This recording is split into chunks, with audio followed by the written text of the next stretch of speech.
परीक्षित महाराज, पुत्र के लिए बताया गया कि 5 वर्ष से लेकर 10 वर्ष तक प्यार करो, दुलार करो, और 10 वर्ष से लेकर के 15 वर्ष तक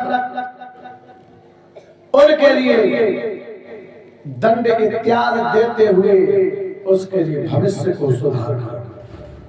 अगर तुमने 10 वर्ष से 15 वर्ष के बीच में बच्चे को कंट्रोल नहीं किया तो वो फिर तुम्हारे साथ जो बर्ताव करेगा उसके खुद जिम्मेदार। बताते तो ये हैं कि पागा मूछा और सुख नारी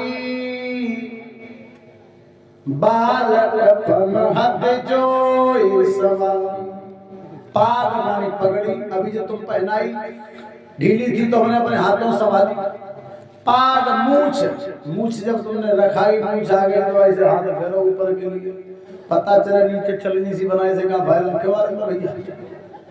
पाग मूछ और सुत नारी बारे पनहत जोए सवारी तो नर काहे होए दुखारी। अब बाद गले का कहता है हम लौड़ा मानते ही नहीं, अब लौड़ा ना मानते कि तुम ना मानते। पहले तो शब्द ही खराब है। लड़का क्या कह रहे हैं, हमारा लड़का। लड़का का मतलब वो लड़के ही तो जाएगा, न बेटा बोल रहे न पुत्र बोल रहे हैं। पुत्र कितने प्रकार के होते हैं? 4 प्रकार के पुत्र होते हैं। ये कथा हम दृष्टांत से तुम्हें सुना रहे हैं। ये भागवत रहस्य से लिया हुआ है। भागवत रहस्य में राजा चित्रकेतु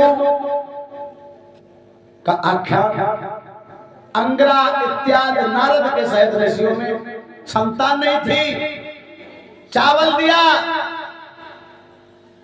और उनके 7 रानियां थी।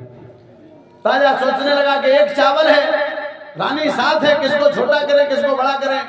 उसने 6 चावल अपने पास से मिला लिया और जाकर के एक चावल रानियों को दे दिया कि जाओ इस चावल के प्रताप से तुम सभी गर्भवती हो जाओगे। अब एक चावल जो था महात्मा का दिया हुआ वो छोटी रानी का पहुंचा। छोटी रानी गर्भवती हो गई, बड़ी को हिस्सा पैदा हो गई। बड़ी रानियों ने मिलकर के दाई से अपना विवाह सेट कर लिया और उसके बच्चे को जन्मते ही मरवा दिया। जब बच्चे को जन्मते हुए मरवा दिया है तो राजा चित्रकेतु रोने लगा। राजा चित्रकेतु दुखित है। अंगराज ऋषि आए। अंगरा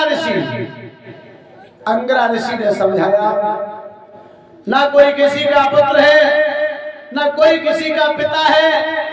ये तो अंगरा ऋषि ने समझाया। एक यही अर्जुन के लिए मोह जब पुत्र का हुआ था तो भगवान कन्हैया ने ले जा करके अभिमन्यु को दिखाया। तो अभिमन्यु ने कहा कि पता नहीं कितने हमारे तुम्हारे जन्म हुए। आज कहीं अंगरा ने बताया। पुत्र कितने प्रकार के हैं देवेंद्र भैया? 4 प्रकार के पुत्र हैं। पुत्र 4 प्रकार के पुत्र हैं। सेवक पुत्र, कार्मिक पुत्र, उदासीनता पुत्र और शस्त्र पुत्र। मैं बोल रहा हूं ये भागवत में दिए गए 4 प्रकार के पुत्र। उदासीनता पुत्र, सेवक पुत्र, ऋणान बंधु पुत्र और शस्त्र पुत्र। शस्त्र पुत्र वो है कि पूर्व जन्म में जिसका तुमसे बैर बाकी रह गया है वो तुमसे शस्त्रता थामने के लिए तुम्हारे घर में पुत्र बनकर के आया है। रात और दिन तुम्हें तंग करेगा। तुम पिता होने के नाते उसे मार भी नहीं सकते, वो तुम्हारी आत्माओं से खेलेगा। वो है शस्त्र पुत्र। अब ऋणान बंधु पुत्र, वो पुत्र तुम पर तुम्हारे ऊपर जब कर्जा बाकी उसका रह गया है, वो तुम्हारे यहाँ ऋण अपना चुकाने के लिए आएगा और आकर के तुम्हारे यहाँ जन्म लेगा, जन्म लेने के बाद बीमार होगा, बीमार होने के बाद जितना उसका ऋण है वो डॉक्टरों वैद्यों के लिए, हकीमों को दिलवाने के बाद वो खत्म हो जाएगा। ये है ऋणानुबंध पुत्र। उदासीनता पुत्र, उदासीनता का मतलब है लमसम हिसाब बराबर। तुम उसके पिता हो मानता है, तुम्हारे खाना खाने से ना उसको कोई खुशी है और ना खाने से कोई दुख है, वो है उदासीन पुत्र। समझ में आ गया तो लोटे में जल दे देगा, नहीं आया तो चुपचाप चला जाएगा, लेकिन तुमसे अनुचित नहीं बोलेगा, अपने दिमाग के लिए हमेशा खिन्नता में रखेगा, वो है उदासीनता पुत्र। और सेवक पुत्र वो है कि जिसकी तुमने पूर्व जन्म में सेवा की है, वो अपने सेवा का भार उतारने के लिए तुम्हारे घर में पुत्र बनकर के आ रहा है। तुम पर दुख है तो दुखी हो रहा है, सुख है तो सुखी हो रहा है, मुसीबत है तो कंधे पे बोझा ढो रहा है। प्रमाण के तौर पर आज जमाने में बहुत से देखने को मिल जाएंगे। ये 4 प्रकार के पुत्र हैं। अंगिरा ने कहा, हे राजा सुन, बोले अंगिरा ऋषि,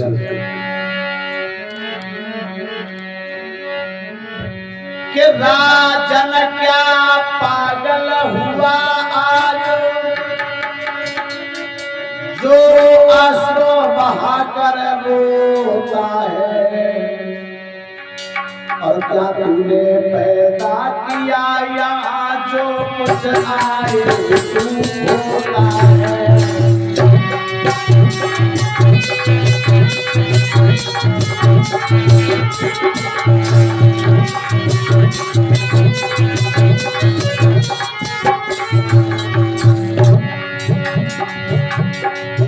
ना कोई जगत में पिता हुआ,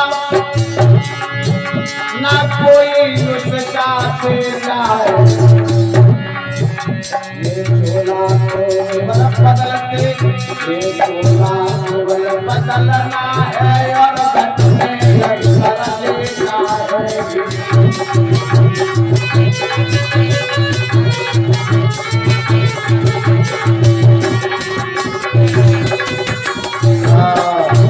ये चोला बदलना है।